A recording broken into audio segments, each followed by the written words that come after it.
My letter to Mike Rajinski goes on its way from New York to Brazil, our great sister republic, the largest of all South American countries. Full of a strange exotic beauty, Brazil has an area of more than 3.25 million square miles. Chief coffee producer of the world, Brazil is also abundant in gold, rice, cotton, sugar, and tobacco. It's not flying down to Rio. It flies instead to Belém. Belém lies at the mouth of the Amazon like a jewel in velvet.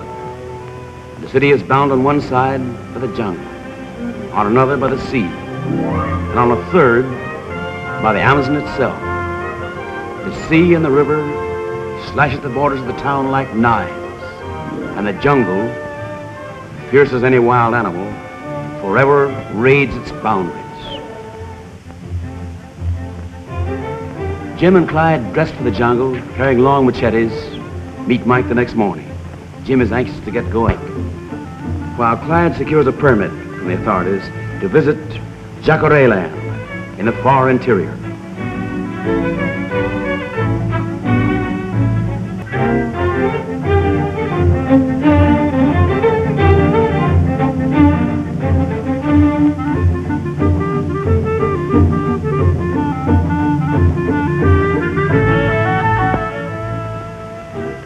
Clyde bids them goodbye as they start on the first leg of their journey.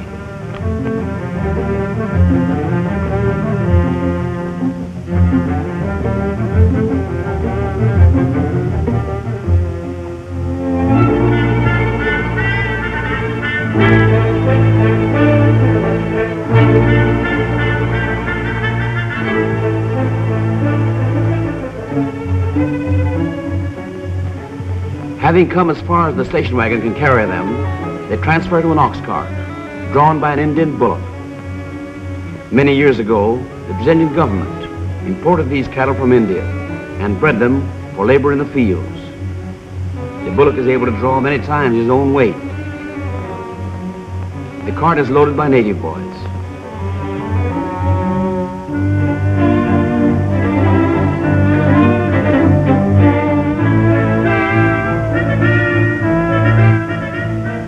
The powerful animal pulls ahead.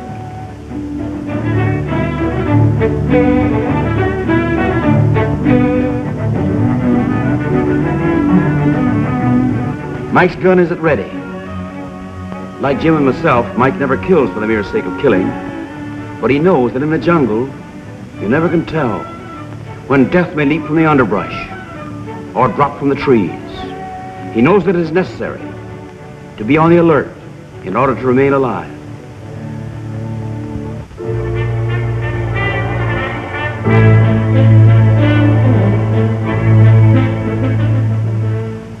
Having come to the great river, the ox cart gives way to a boat.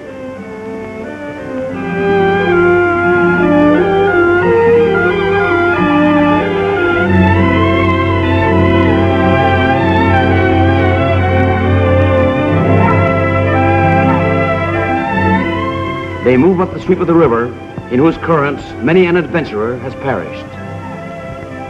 Men believe in many things, but most of all, they believe in themselves.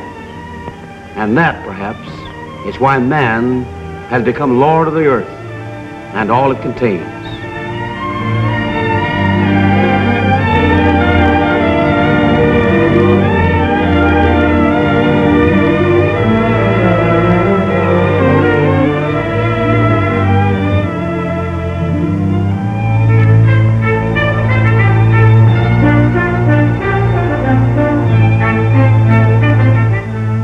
Here they abandon their motorboat and take to native dugouts and paddle power because of the shifting sandbars in the river.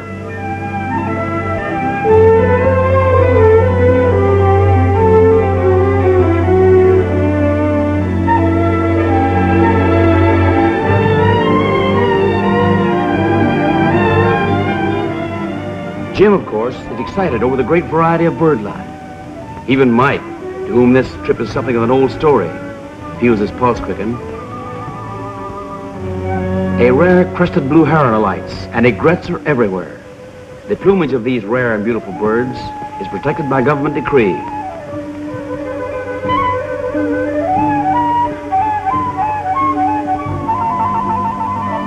Now in quiet waters, waters so still they hold no hint of danger, they come to the jungle's edge. Mike leaps ashore, and Jim, for the first time, sets foot in the mysterious, the fierce, the untamed.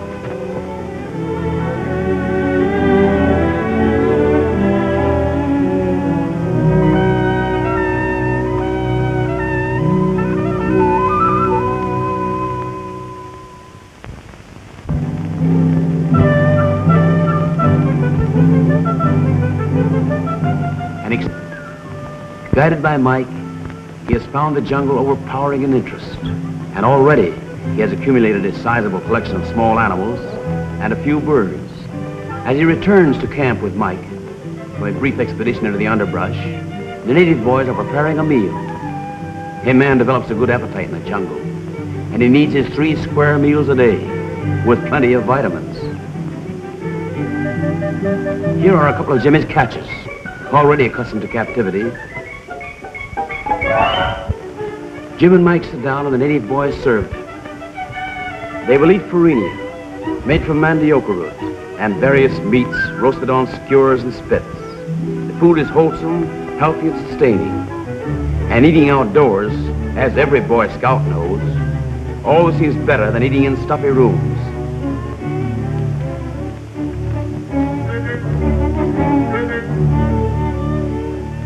This is a part of the floor show. Most of the camp monkeys would like to join in the feast, but these fellows are more interested in monkey business. The natives do not use knives and forks, feeding themselves with their fingers, much as the Hawaiians do when they eat poi.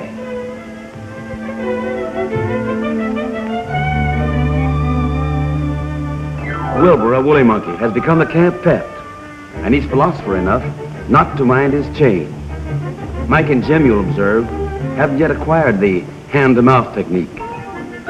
In the jungle, fine feathers do make fine birds.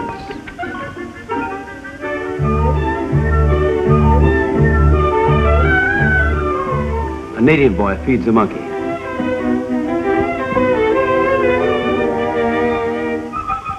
A rare white-mustached marmoset, the woolly again, solving the mystery of an orange.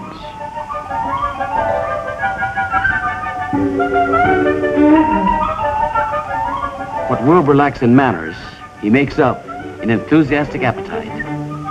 The South American woolly monkey makes the best of all pets. They're gentle and intelligent, and eventually become very affectionate. An older native boy, handsome and intelligent, and a parrot who apparently has nothing to say.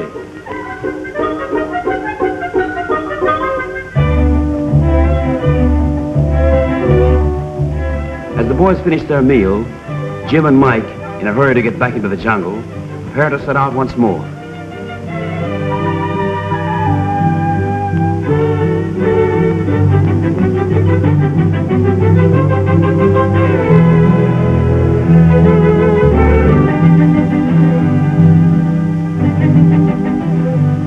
Here's Wilbur forgetting his manners again. And these macaws are probably saying, "Careful, Wilbur. You'll get the gout eating that rich human food."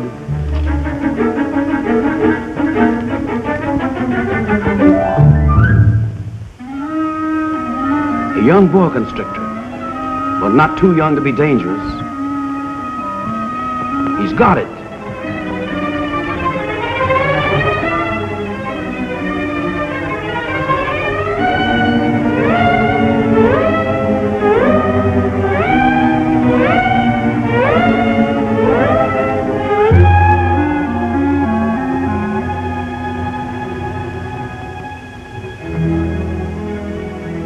Jimmy and Mike are now in the very heart of the jungle, in a dense tangle of brush and trees and vines, as wild as darkest Africa.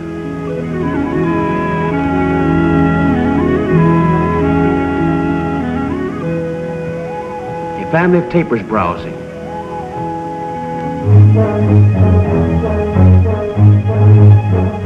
Mother,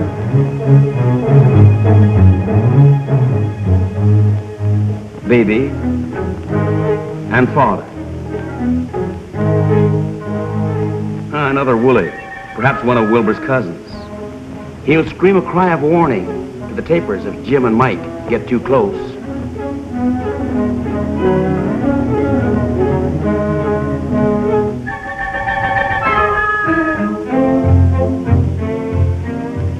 Baby tapers, whether of the South American or the Malayan variety, are always striped, changing color and losing their stripes as they grow older. Tapers are the only animals evolution hasn't changed. They're the same today as they were 12 million years ago, the oldest living creatures on the face of the earth. Jim is fascinated.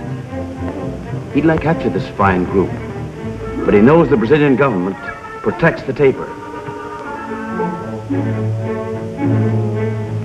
Reluctantly, Jimmy goes, and Mike follows. And is Mr. Wooly relieved? A good riddance, he says. He doesn't know it, but this is the Coatimundii, a distant cousin of the raccoon family. He doesn't look particularly vicious, but his claws are sharp, and his teeth can bite through a board. Jimmy and Mike see him, and they'd like to capture him. That boa constrictor also sees him, and he has the same idea. He's a brave little fellow, with more courage than good sense.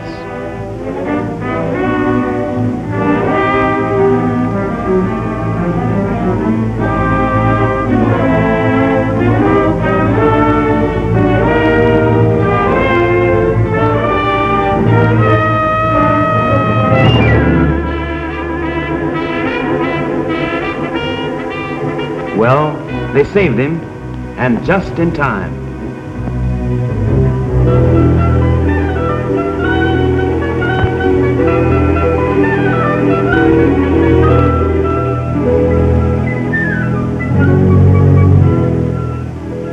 The little Coatimundii is full of life now, and on his way to join the camp collection. Jim decides to go exploring without Mike.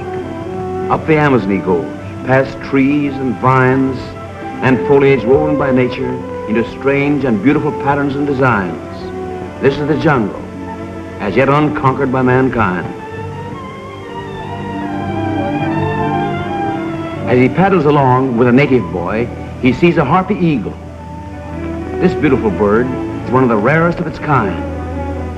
His talons are powerful, one of the largest of the eagle family. He is by far the fiercest of the lot, of course, only when he's hungry. But he's hungry often. With razor-sharp beak and cold, piercing eye, he appears exactly what he is, the tiger of the air. Jimmy catalogs him for future reference.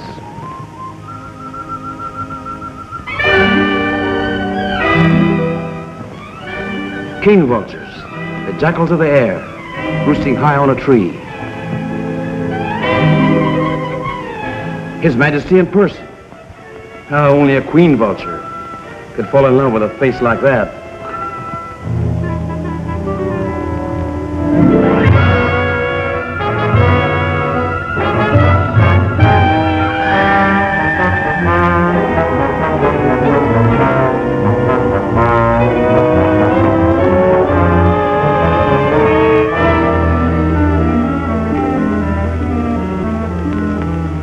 Blue storks, minding their own business. They preen themselves in the sun.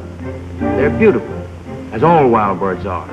And though they're native to Brazil, they're sometimes found as far north as the Rio Grande. Behind their mild exterior is a ferocious pride. A small anaconda on the prowl invades their sanctuary.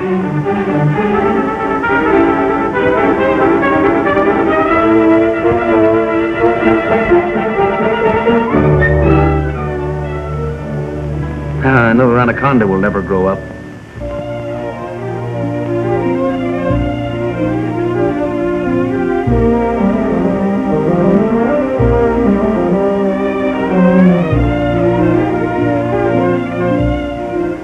Two Jacares or animals don't like anything, not even themselves.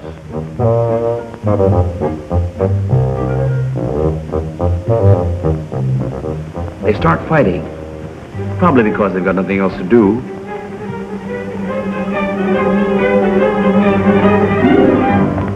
It's only a family squabble, but it gives Jimmy his chance. When Mother do battle, he gets it.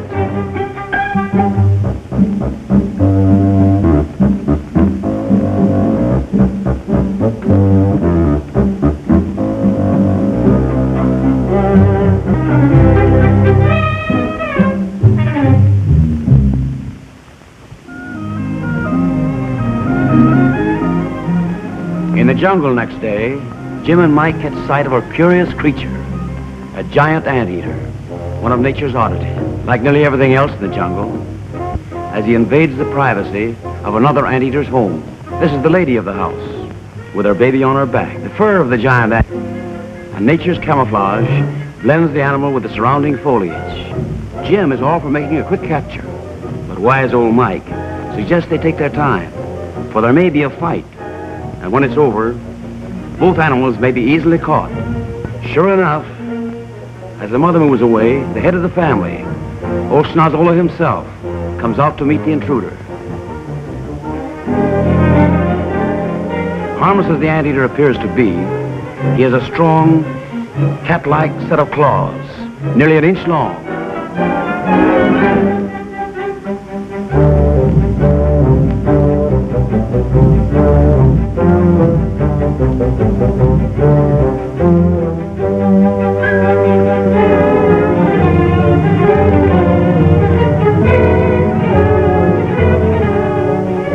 It's hard to say whether they're really mad or just a couple of jungle jitterbugs.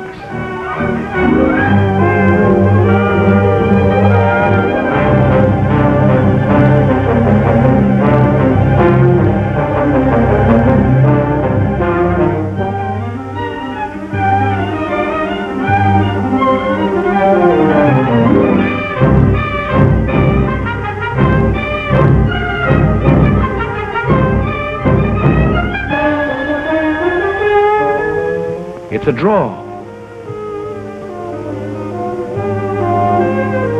The lady in the case doesn't seem interested in either gladiator, but Jim and Mike are. As the fighters call it quits, which means a moral victory for Snazola, they move in.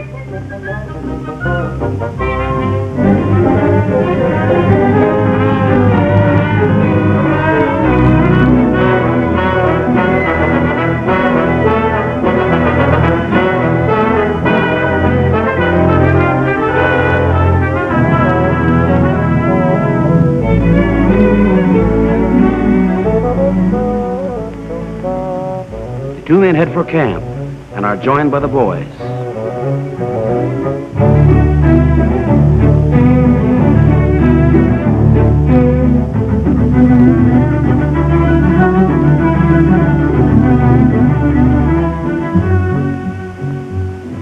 As the anteaters are caged, Mickey the monk chatters an excited greeting to the new guests.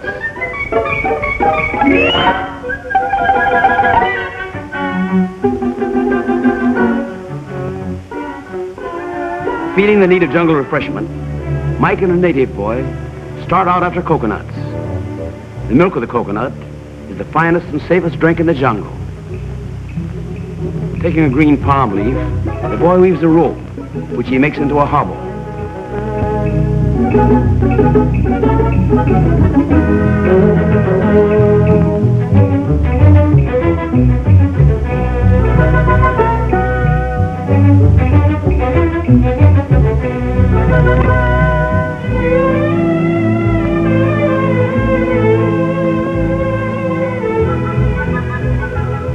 He will use the hobble to bind his feet together while he climbs the coconut tree.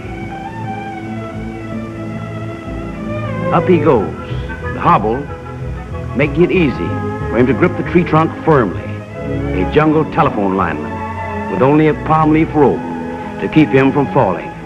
I wonder how many of our best athletes, equipped only with such a contrivance, could make a climb like this.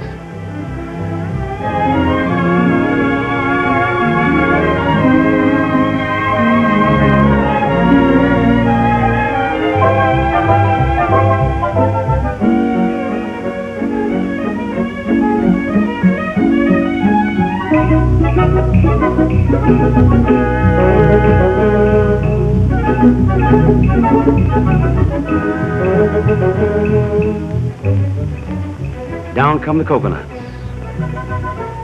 And down comes the boy, sliding easily, the soles of his feet as rough and as tough as sandpaper. Gathering the coconuts, they carry them back to camp.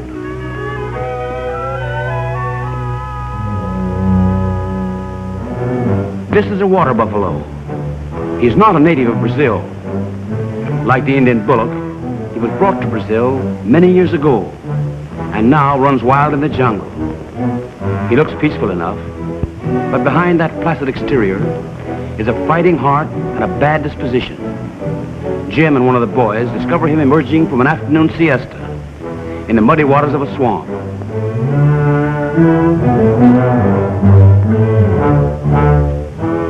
These are alligators. They flourish in the Amazon deltas, and the buffalo makes up his mind he'll have to get off his reservation.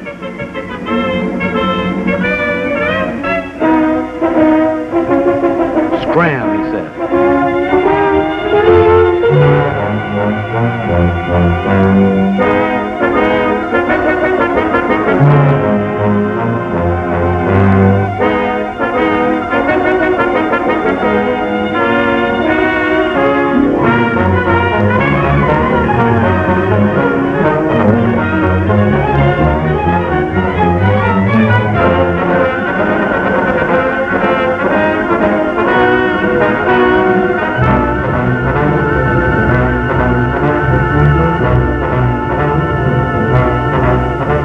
Well, that's that. Evidently, the buffalo wants to be alone. But the sounds of the fight between the alligators and the buffalo have attracted the attention of a female jaguar who comes out to defend her cubs. The cubs are hiding in the nearby underbrush.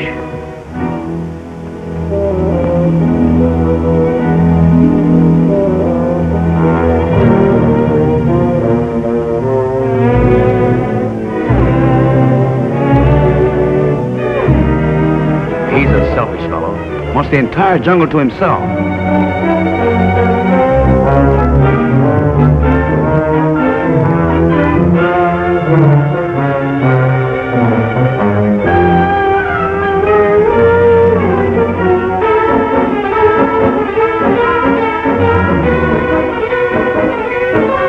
Screams of the jaguar bring the boys on the run.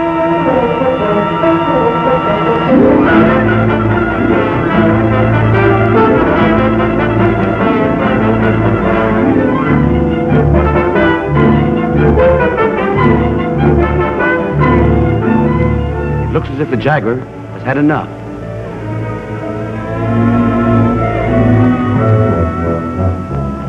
The buffalo is still a champion.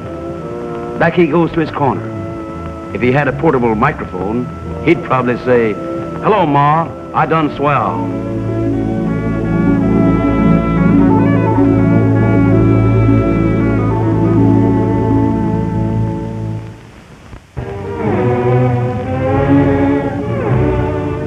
The jaguar goes looking for its cubs. The boys approach cautiously. Their lariats whirl. Caught by the neck and all four legs, the jaguar struggles and snarls in helpless fury. Jim and a native boy have heard the animal's cries and hurry to the scene.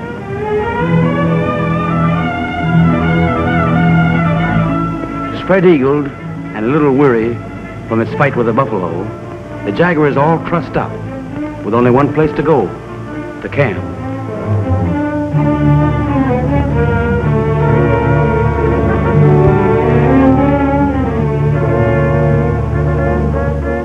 Here's old Sourpuss the champ, sitting in nature's bathtub. He's still grouchy. He may not know it, but his turn will come, back to camp with another prize. Mike runs to meet Jimmy, who is very proud of his catch. Jaguars are not often so easily taken.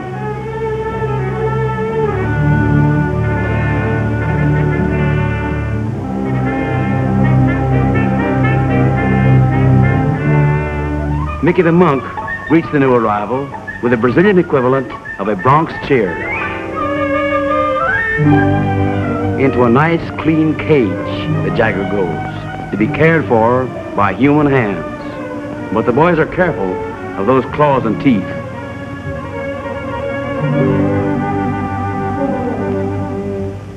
Here are the orphaned babies.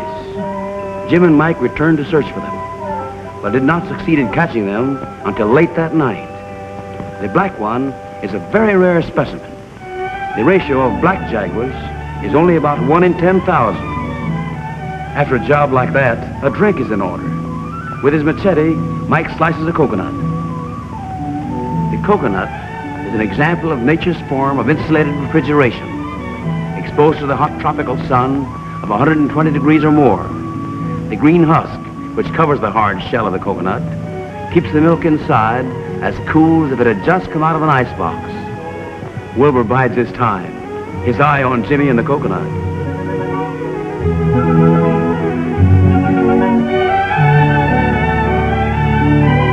The men gone, Wilbur looks the drink situation over.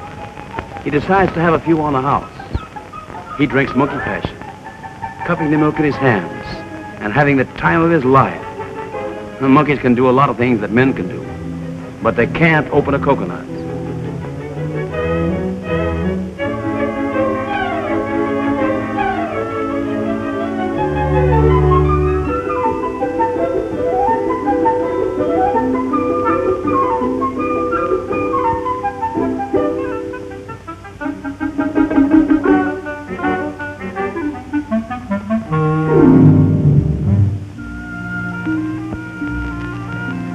Clyde, who was going to get a permit to visit Jacare land, hasn't arrived.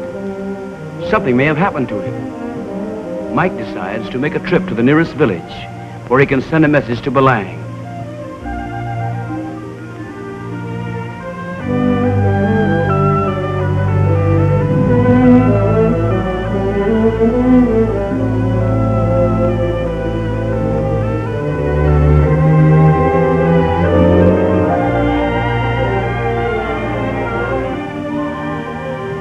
With native boys, he starts out across the lagoon, thick with water lilies.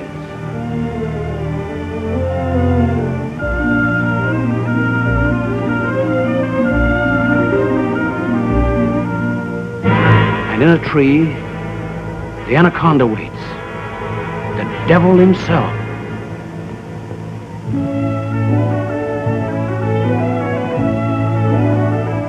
Jim now does a foolhardy thing. He takes off his gun. And a gun in the jungle is more important to a man than water in the desert. On a nearby vine, a butterfly pauses in its flight.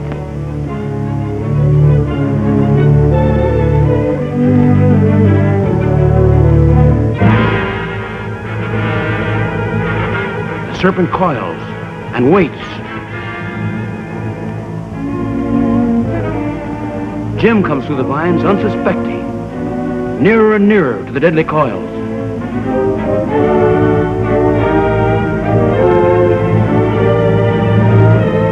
Look out, Jimmy. Hold that head, hold it. Mike hears Jimmy's cries for help.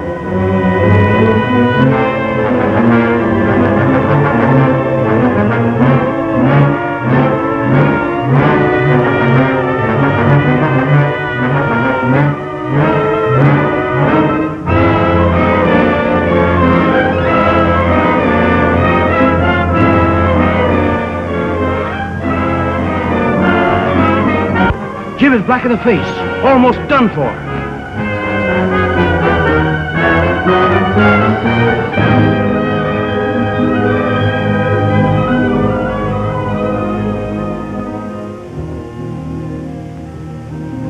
Many of the serpent's teeth have broken off in Jim's arm. Mike knows what to do.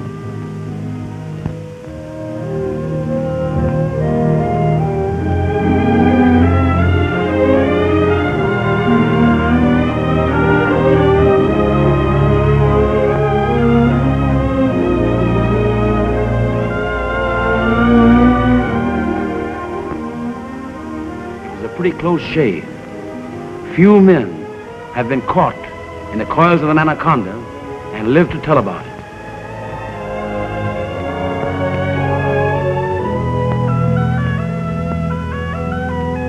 Jim explains how it happened. He chased a harmless little butterfly and nearly lost his life.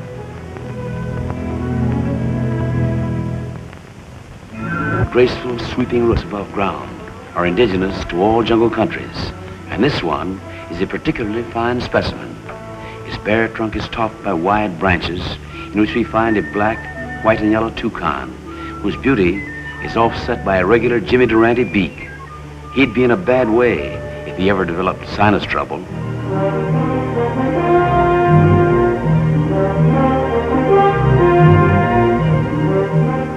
Clyde arrives at last with permits for the expedition to visit the land where Jacare holds sway. Native guides, Clyde informs Mike, will join the party further up the river.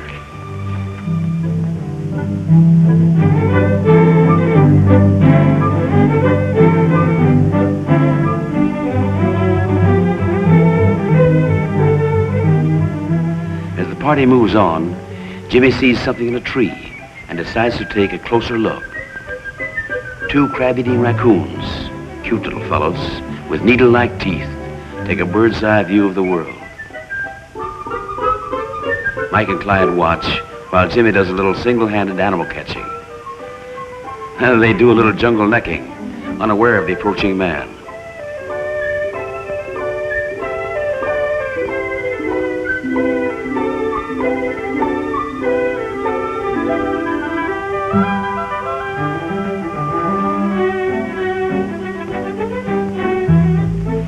Jimmy crawls along the branch, talking gently in persuasive tones, but he doesn't seem to speak their language.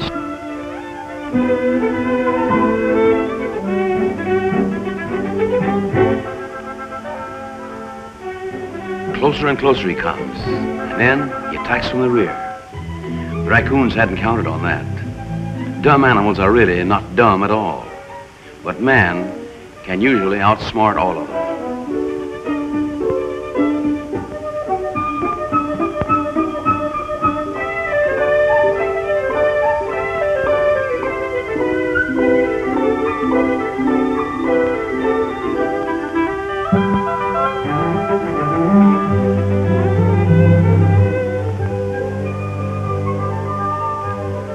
They're valuable specimens. As they're put into the cage, we know they'll be safer in captivity than they ever could have been in the jungle. They no longer need to fear the anaconda, the boa constrictor, or the jaguar.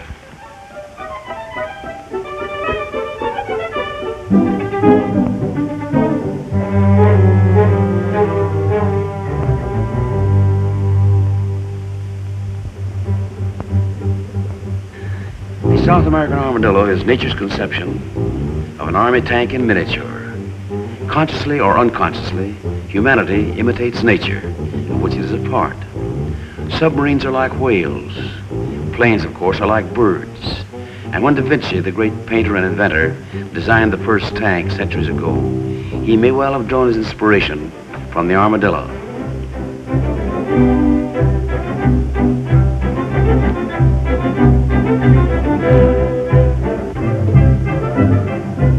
Here is an armadillo at close range. Note its coat of mail, tough and heavy. Adequate protection against the ocelot, the harpy eagle, and other natural enemies. Magnify the animal 1,000 times, and you have a denizen of the jungle of 10 million years. Armadillos believe in large families.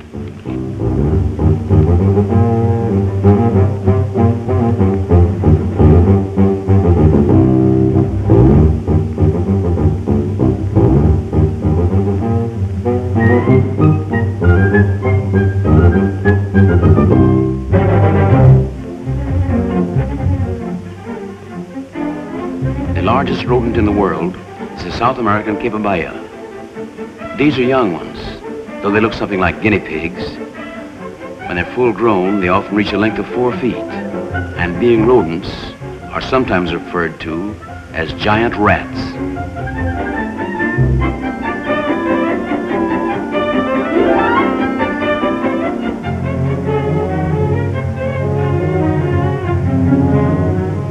The men rob the nest.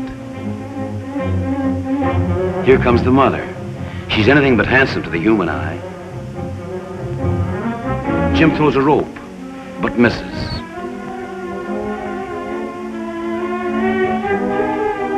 Disconcerted, she runs the wrong way, and now he's caught her.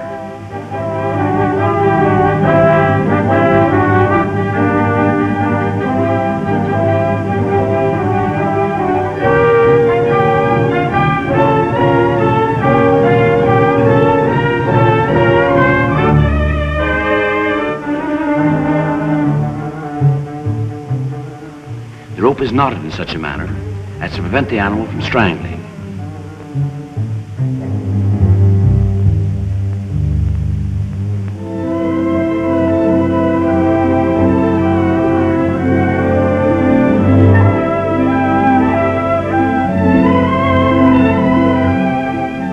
Again, the carts give way to a boat, and the expedition heads up the river towards Jacare land. Now the jungle is less dense, and the terrain flat and swampy.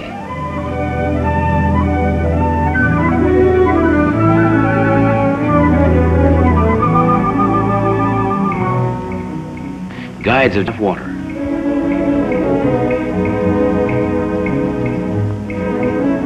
The native carrying the tree branch uses it to brush away flies. Crossing lakes and small streams, the expedition comes at last to the domain of the great killer, Jacare. Here the anaconda itself never dares venture. Here the jaguar keeps its distance, and even the water buffalo, as tough as he is, able to rout the alligator or almost anything else, stays out of sight.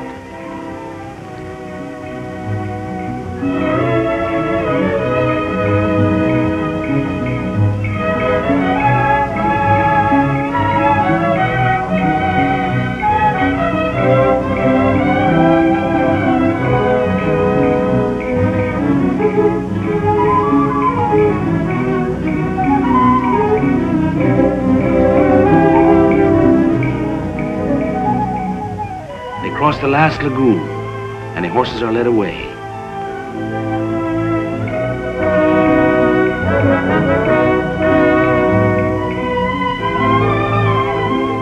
Mike has a final word with the chief guide and bids him goodbye. Then, calling the boys, he gets into a long dugout canoe. The canoe may look ungainly, but it maneuvers well in the shallow water. It has to.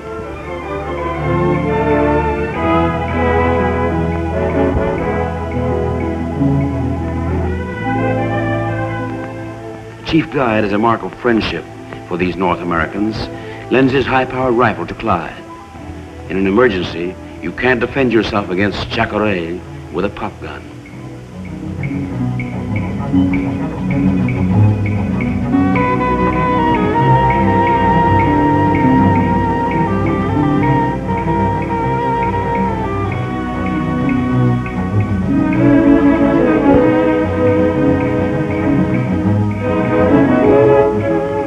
The guides move down the river, leaving Jimmy and his companions to face Jacare in the death-infested waters of the Amazon.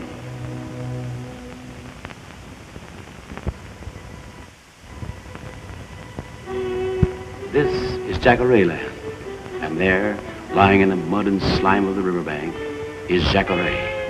His common name is Cayman. Brazilians, who call him Jacare, know that his real name is Murderer. Jacare's strength is almost unbelievable, and his hungry jaws devour any living thing that they can reach. Look at that death's head, horrible but fascinating. You wonder in what ancient nightmare of nature the idea of this beast was born. There must be a reason for every form of life, but no one has yet discovered a satisfactory reason for Jacare. He's something out of Earth's dim dawn, like something created long before mankind was given a soul. There they lie, dreaming dreams of death and destruction. If people are sometimes like animals, then animals are also like people. But what sort of people are these monsters like? They catch the smell of human flesh. It excites them to frenzy. Their small brains fuming with hate as they fight among themselves. Even now, they give no order and ask none. killing is all they think about, all they know, all they live for. Most wild creatures kill only to eat, but Jacare loves murder for murder's sake and thrives on it. Here is Jacare in the stream, swimming toward the dugout.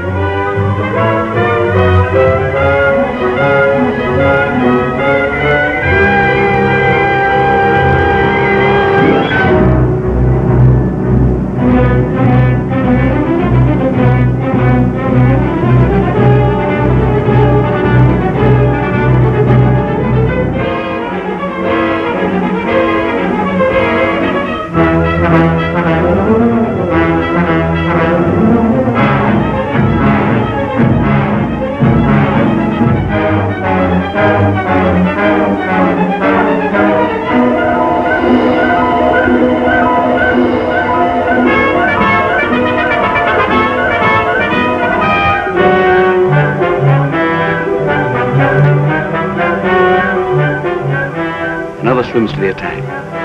He too is roped. He fights, and it's difficult to say whether he wants to escape or kill the men. What furious hates and fears must throb in his angry brain, as unwittingly he wraps the rope round and round him, playing the game just as the men want him to, binding himself tighter and tighter.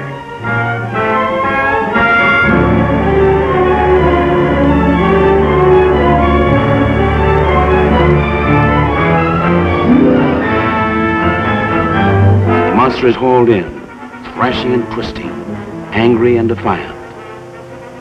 The jaws of death.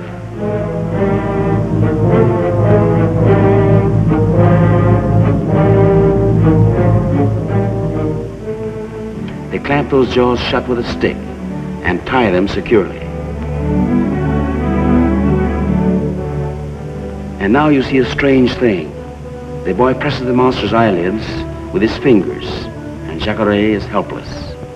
A strange peculiarity of these reptiles is that when they cannot see, they give up the fight. And so the boys can tie him securely without fear of injury.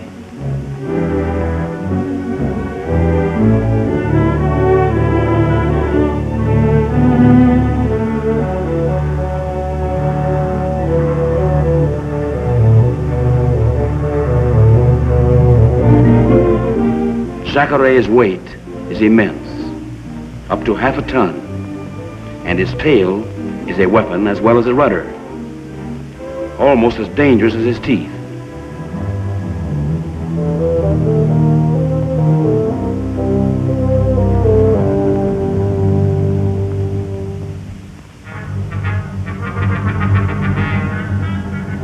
A monster-smelling man-meat slides into the stream. The killer, half hidden in the water, waits.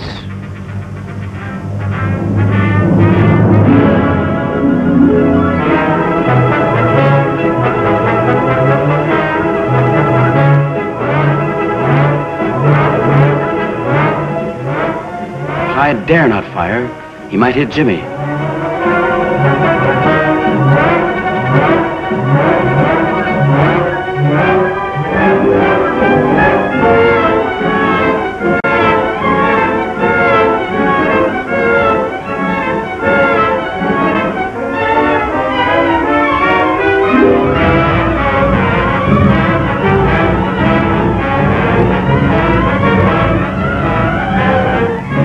Another monster enters the water, and this time Clyde does fire, stopping him cold. Jimmy fights for his life. His knife flashes. It's over. Almost exhausted, Jimmy swims toward the dugout, and Jacare slowly sinks to his death in the mud of the river bottom.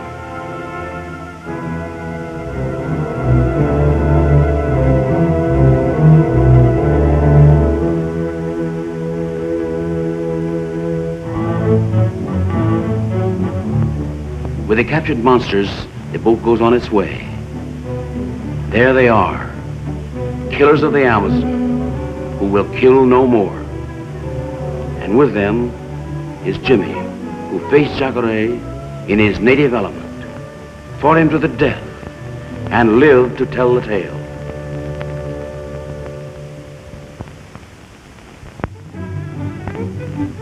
Mike inspect the burnt animals, making sure that all are well caged for the trip home.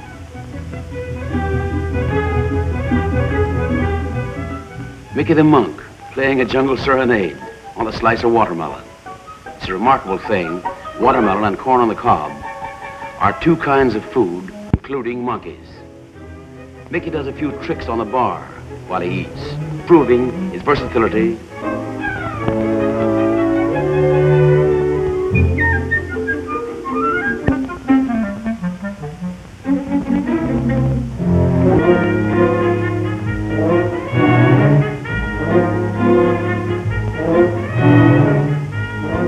The anteaters are ready for the voyage.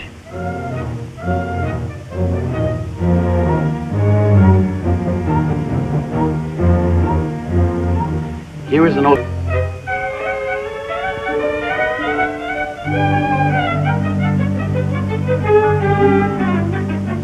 Wilbur the Woolly has finally found the solution to the orange problem.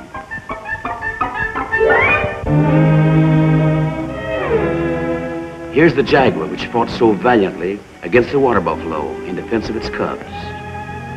And here's one of her cubs, now playful as a kitten.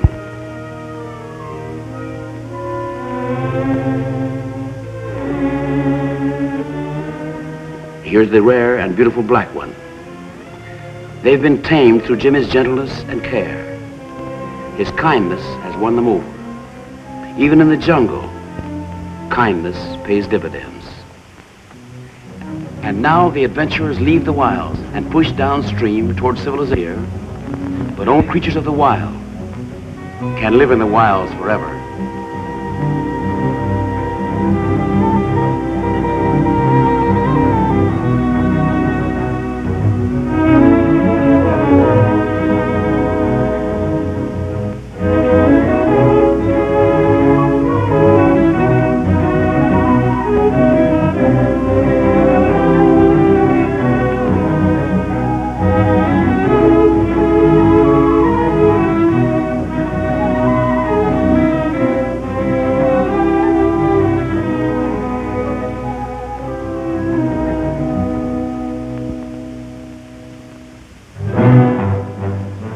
The old champ, caught at last. He might have been able to whip anything in the jungle, but he just wasn't good enough to defeat Jim and Mike.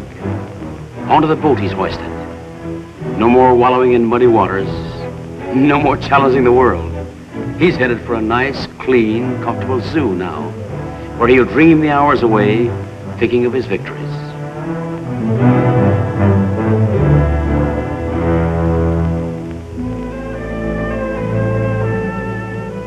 Down the Amazon toward Belang on a large riverboat.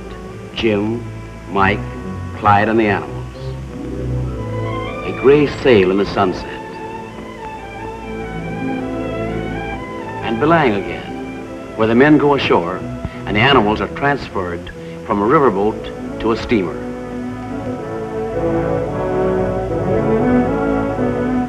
Here he comes, the reincarnation of Jack the Ripper. And there he goes, harmless as a bale of rubber. Goodbye now to Brazil, friendly nation of friendly people, symbolized in the person of Mike Brzezinski.